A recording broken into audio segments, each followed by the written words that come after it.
Welcome to the Roy Matlock Jr. Money and Business Hours, where he'll help you fix your finances once and for all. To reach Roy, call 615-843-2999. That is 615-843-2999, or visit RoyMatlockJr.com. Now, here's your host, Roy. All right, we're getting started once again and talking money like we do every weekend. And if you're tuning in, you can also visit RoyMatlockJr.com and listen to some of the previous shows. If you need to go to sleep at night, you just turn me on and right off the podcast, and I will put you to sleep talking all this good money stuff. But anyway, today's show is going to be very important. And the reason I'm doing the show, I was in Florida, and I was down there playing golf. I took 4 days and played golf, and then I was getting ready to come home, and that's when the storm hit Nashville. All of the ice and all of the electrical outage and everything like that. And I started looking, and I ended up,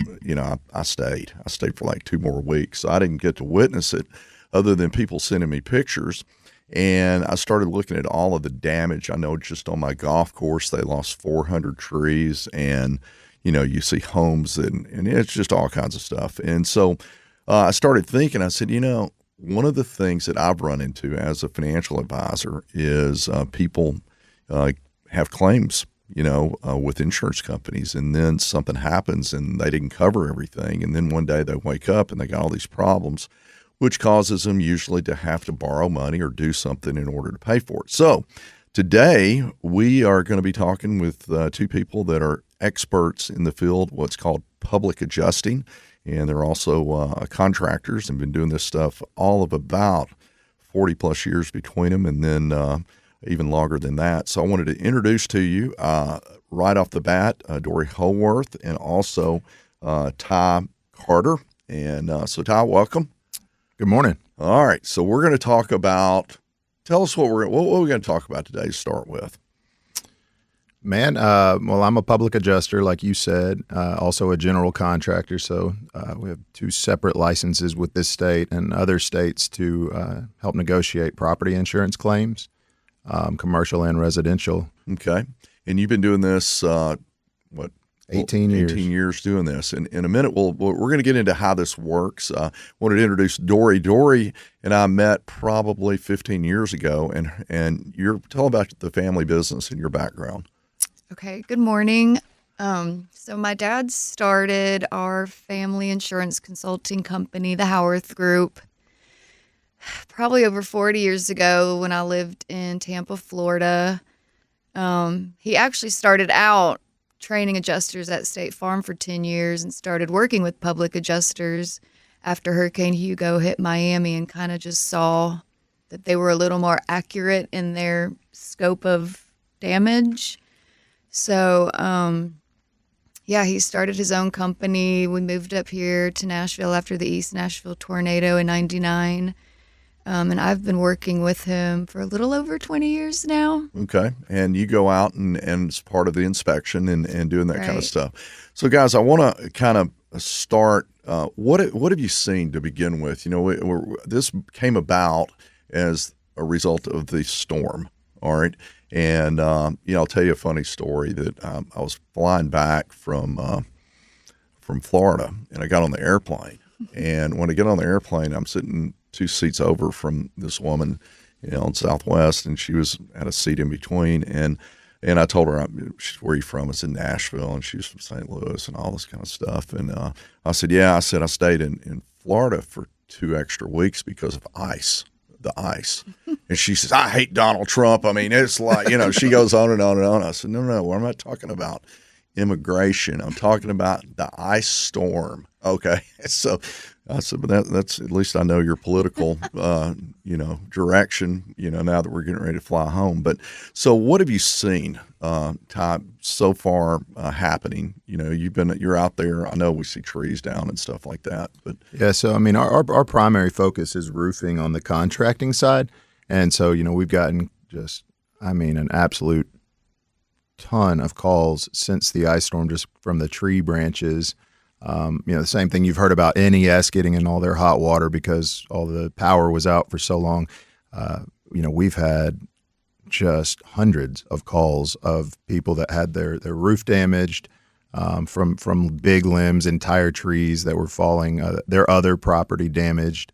But we've been kind of seeing a little bit of everything. So what about what has happened as a result of all of this electrical outage, where people were out of electricity? What has that done to houses and properties?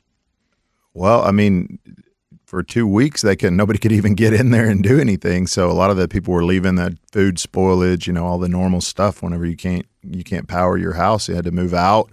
I don't handle as much on the PA side as like the loss of use money that people get as part of a property claim. We more focus on the property side, the property damage side. But a lot of those people have had claims where there's a large amount of money that's getting paid on those claims just because the people were displaced for so long. So okay, so why don't we do this? Explain the difference in an independent adjuster, a adjuster that works for the insurance company, and a public adjuster. Okay. Well, an insurance adjuster that's a W-2 employee for the insurance company is generally a salaried person that's going to make some kind of a salary or a day rate. If they're getting assigned to a different area than they usually work, they may make a per diem or a stipend for working out of town. Independent adjusters typically are brought in.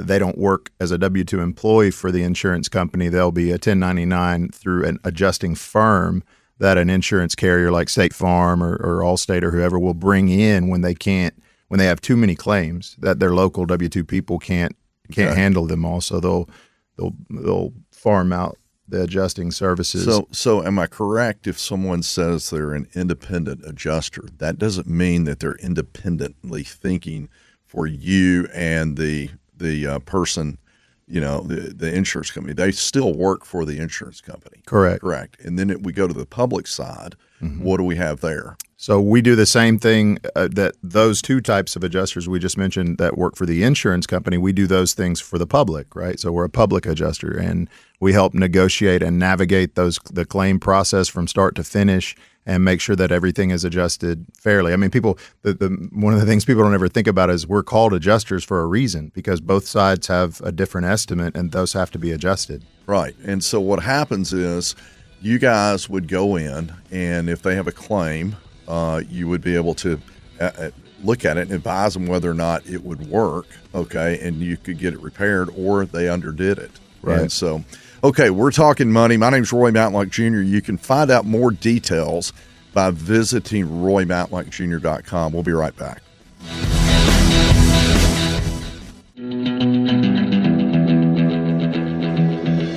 Welcome to the Roy Matlock Jr. Money and Business Hours, where he'll help you fix your finances once and for all. To reach Roy, call 615-843-2999. That is 615-843-2999, or visit roymatlockjr.com. Now, here's your host, All right, Roy. We're back, and segment 2 today's show is if you're a homeowner or you own a business, you need to listen up, because this could be a big financial decisions coming along, especially if you have claims from the storm, the ice storm, or any of the other storms that were coming into storm season. So I've got Dory Howarth and I've got Ty Carter.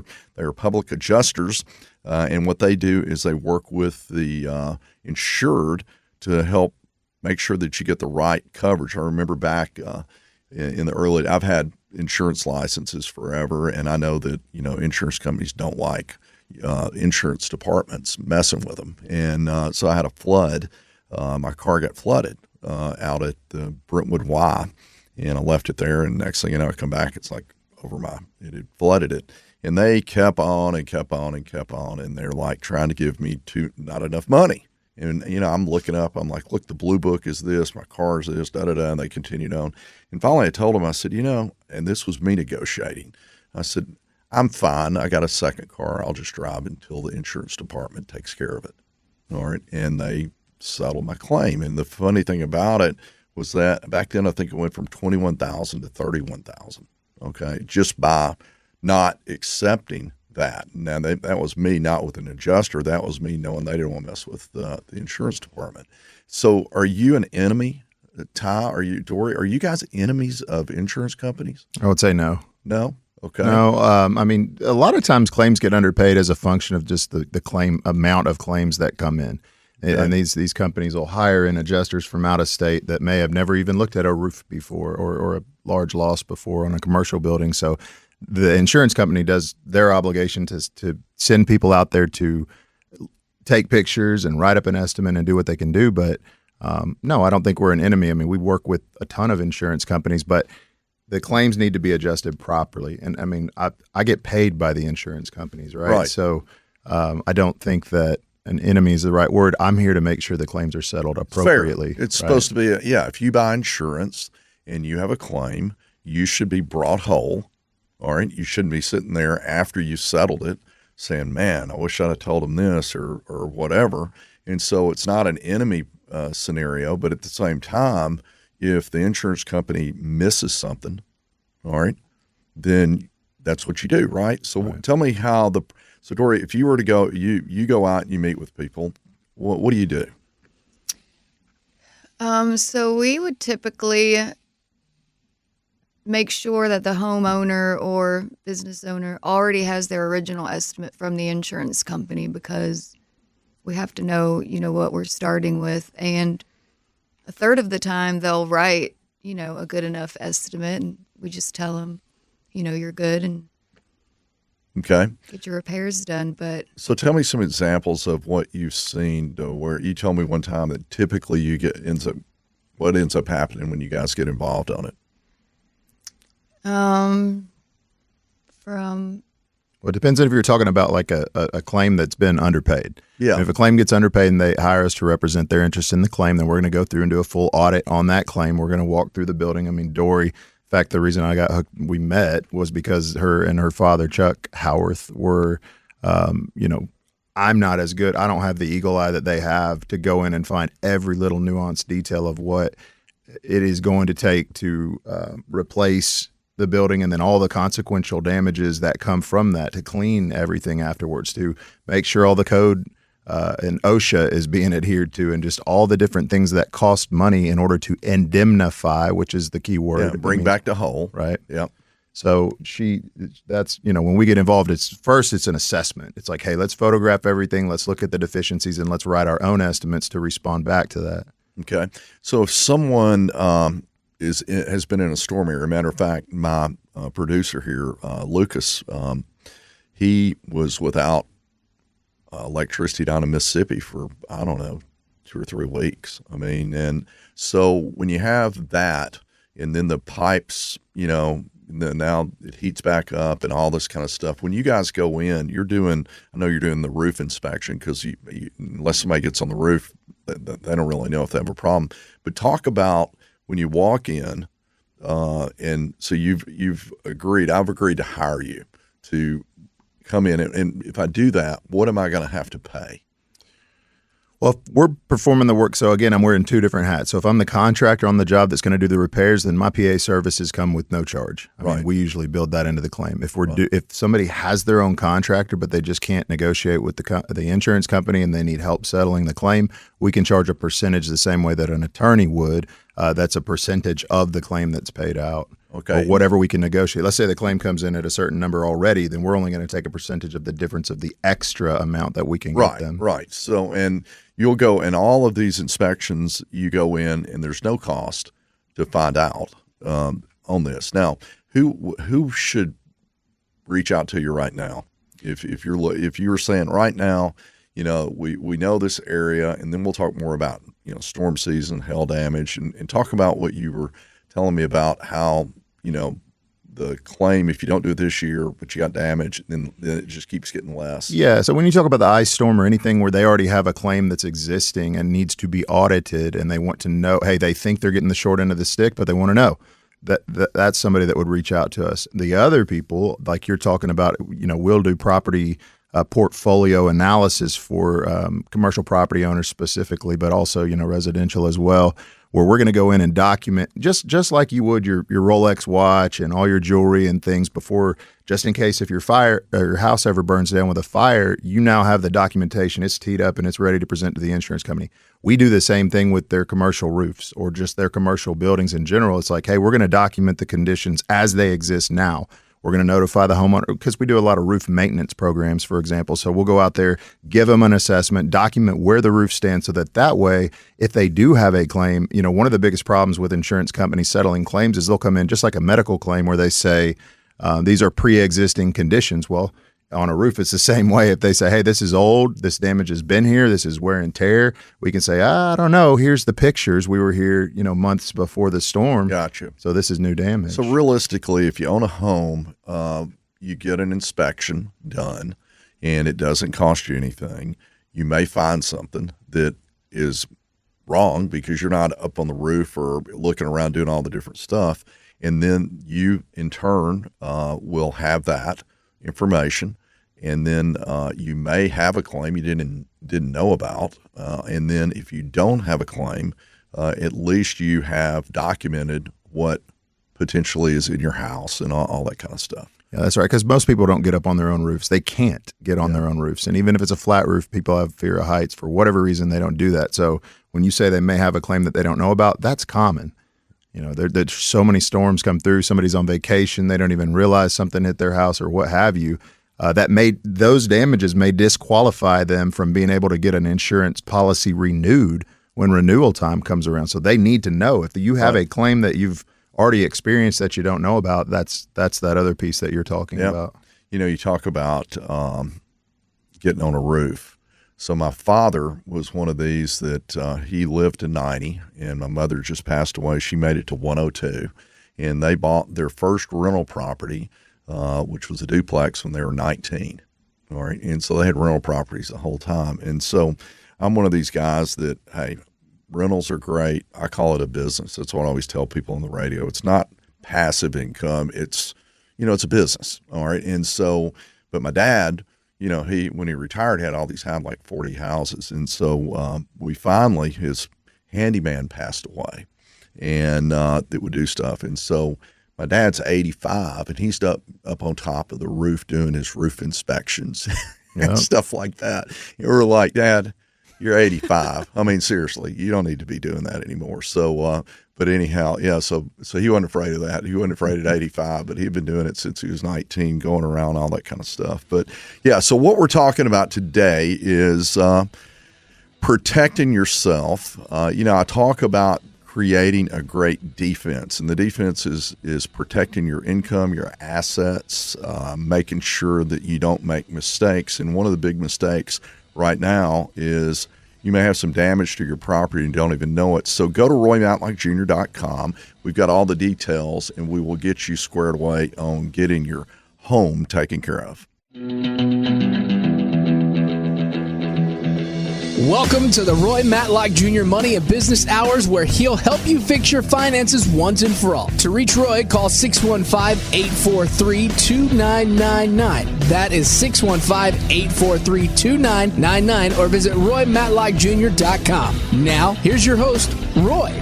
All right, if you're just tuning in, Roy Matlock Jr. here, and we've got a different show today. I went through several weeks ago. You can go to the Roy Matlock Jr. Money and Business Hour podcast, and I covered the defense. And when you build a financial plan, it's always, I have kind of a system. My first thing is we look to get educated. And the reason I've been doing the radio show for many, many years is because, mostly for my existing clients. All right. And what happens is, we have stock markets that move in the wrong direction. And rather than panicking, they're saying, hey, they call me and they're saying, hey, I got a little cash.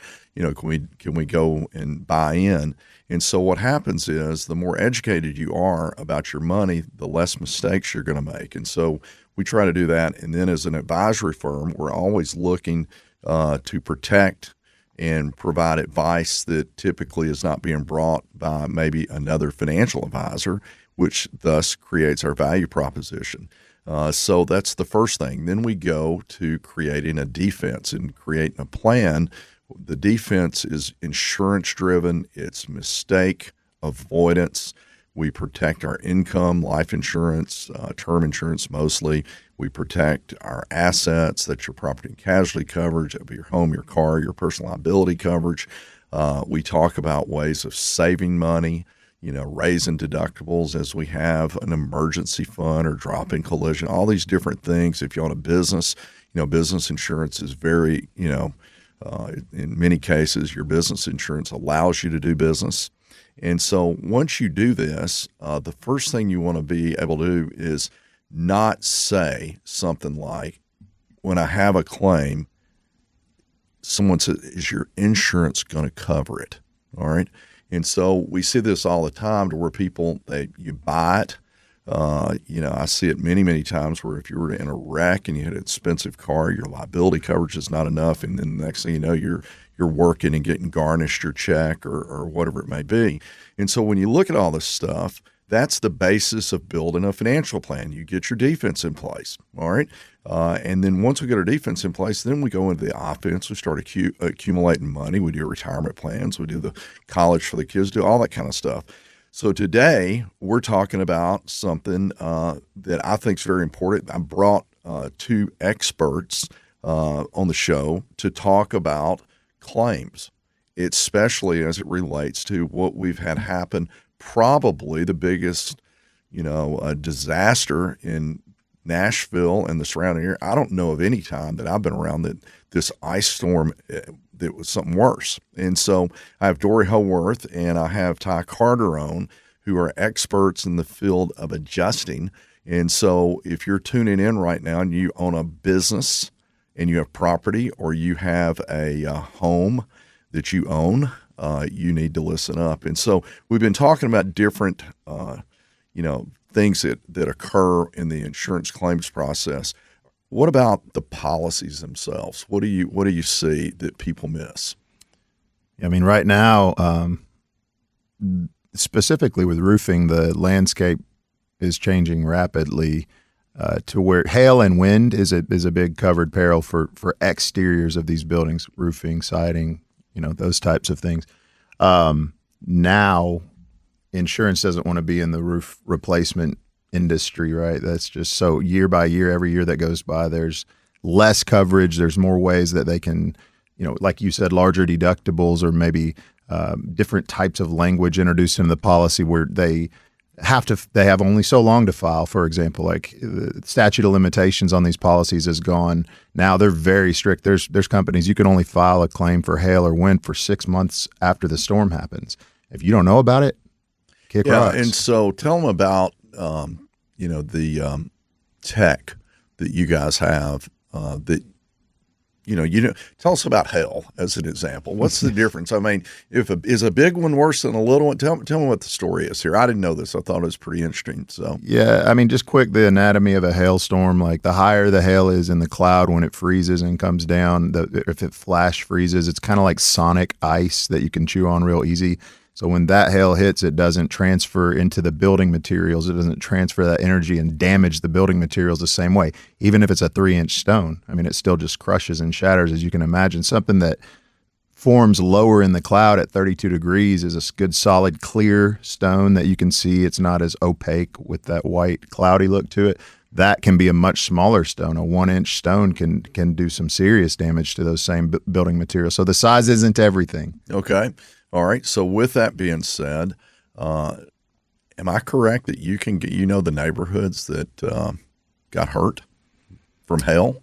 Well, to an extent, the National Weather Service documents what they can see, and then what they can see on the radar. So when it's purple on the radar, they know there's ice in the clouds, but they don't know exactly where that falls, and it can be offset by several miles. In 2021, Spring Hill got smashed with large hail that all the maps said it was about 3 miles to the south of where it really was. So it's close, but then they rely on trained spotters and what now social media, people posting pictures. Hey, we're here at, so-and-so chapel right here off this road and that road. And so, yeah, we know based on those, and comparing those with what the weather data shows from the National Weather Service. Yeah. So if someone had this, they're here in Nashville or they're, like I said, out there in Mississippi and that, all over the place where this ice storm hit, give us the step-by-step what they should do. They can obviously, if they go to our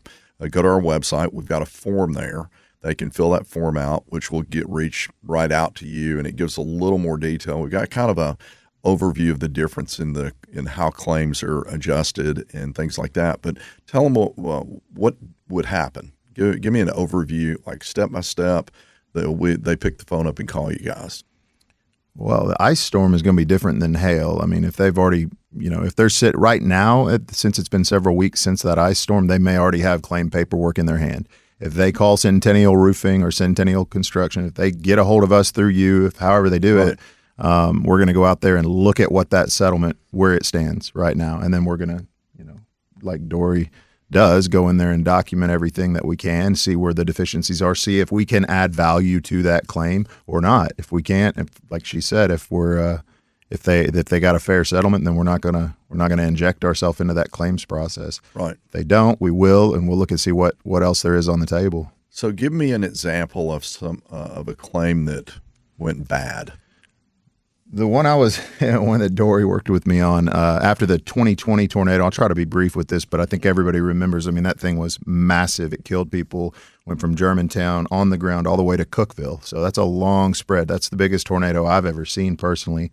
But in Mount Juliet, where I live, it took out a elementary school. About 100 yards away from that elementary school, I got called in on a claim that insurance had come in and paid them $200,000 for their roof already. So we weren't involved with the roof claim. But my friend that is a distributor, an installer for Pella windows, had been called out to look at the windows. And they weren't giving them any coverage because there was pre-existing conditions where the windows had already fogged up in the past, and the maintenance guy wanted to say, this was a pre-existing condition. They had what's called non-concurrent causation language in their policy that said if there's two factors like bad installation or defective work prior to the storm, it negates anything that happens in the storm. So they were dead in the water, and we had already put $20,000 plus of our own money hiring our own engineers and appraisers and everybody else that needed to be involved. And the attorneys were telling me, hey, man, this one's dead in the water, this non-concurrent causation language. Well, we had another engineer come out and identify where the building had been racked, where the actual frame of the window, and it didn't have anything to do with the windows being fogged. He said, hey, this needs to be addressed. These windows need to be reset at a minimum, which then obviously they have to be replaced as well. So even when the lawyers were telling me, hey, this one's dead in the water, and I just wouldn't let it go because I didn't want to let my money go, and they said, no, we'll throw up a Hail Mary at it. We got every single window covered, all of them. So how big a claim was that? It was about $700,000. $700,000 claim. So if you're a business owner, I'm bringing this up, guys, because when I saw this, I thought, man, there is going to be some problems in Nashville and around where people don't understand, because I'm an amateur when it comes to construction. I know about money. I don't know about this. Visit RoyMountLikeJr.com and just look at the resource page. We have it right there about taking care of your home.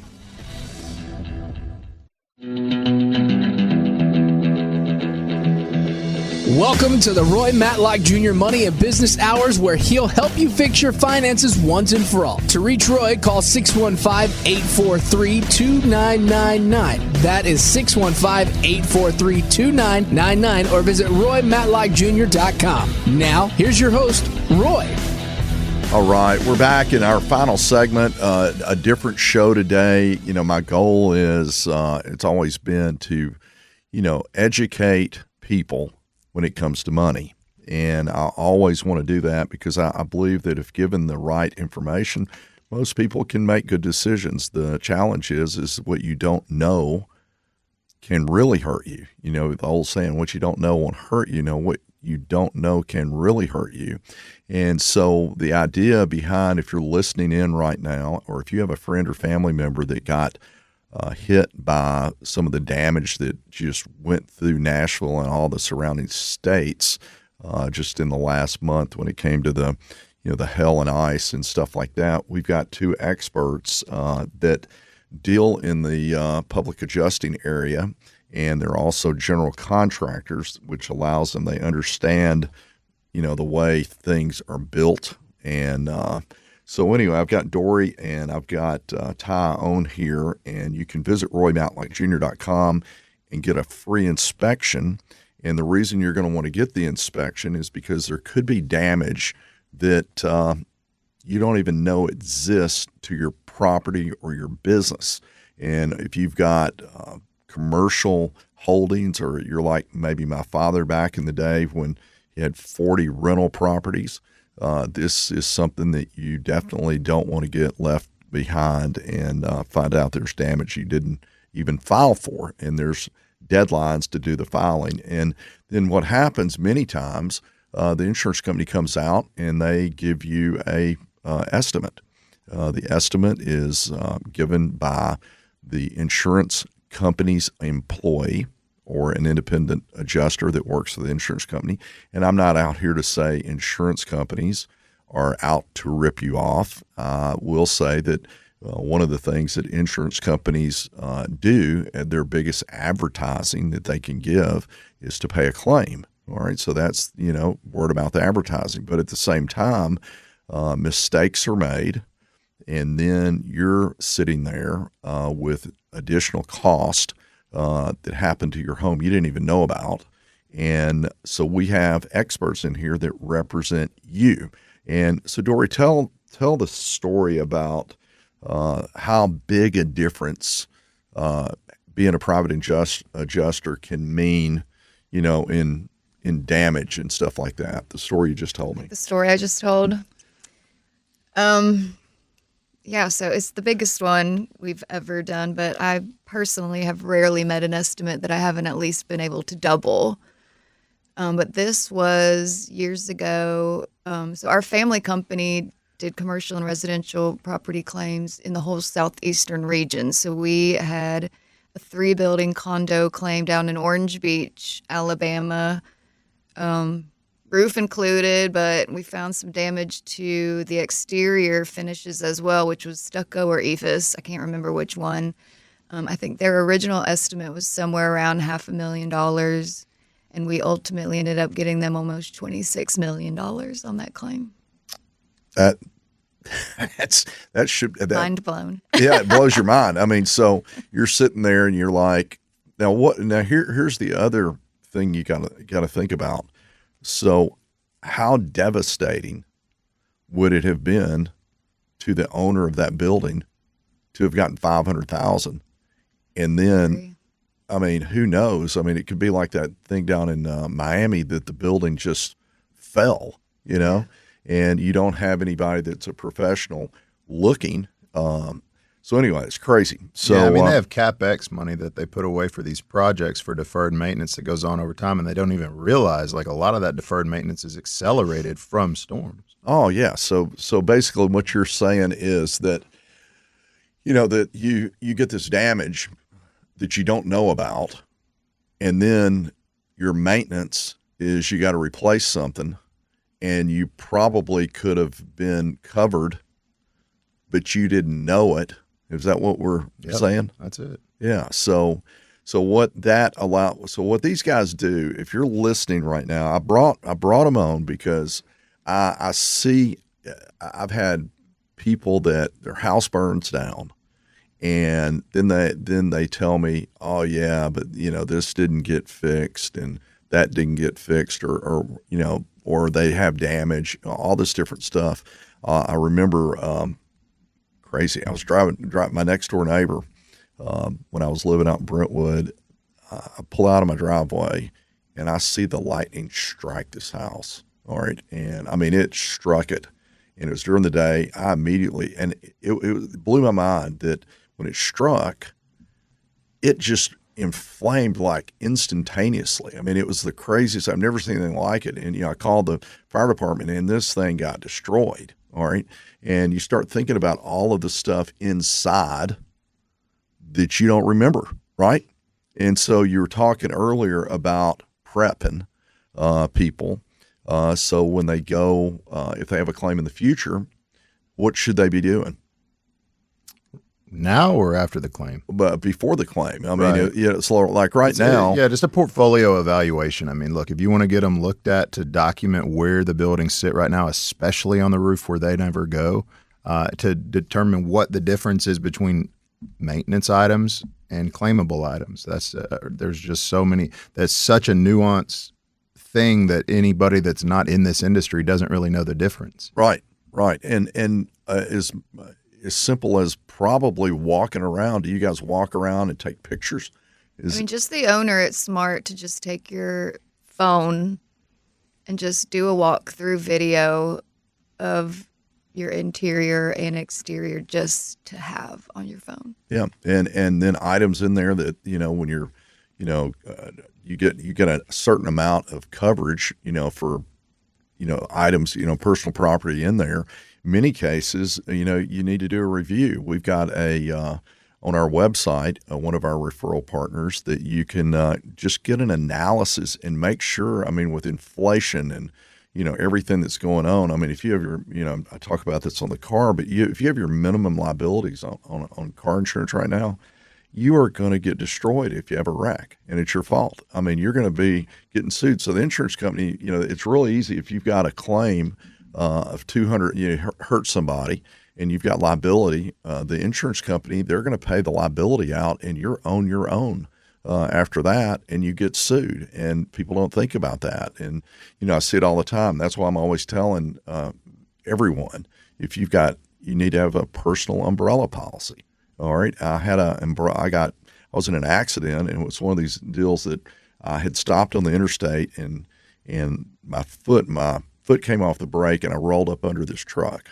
All right.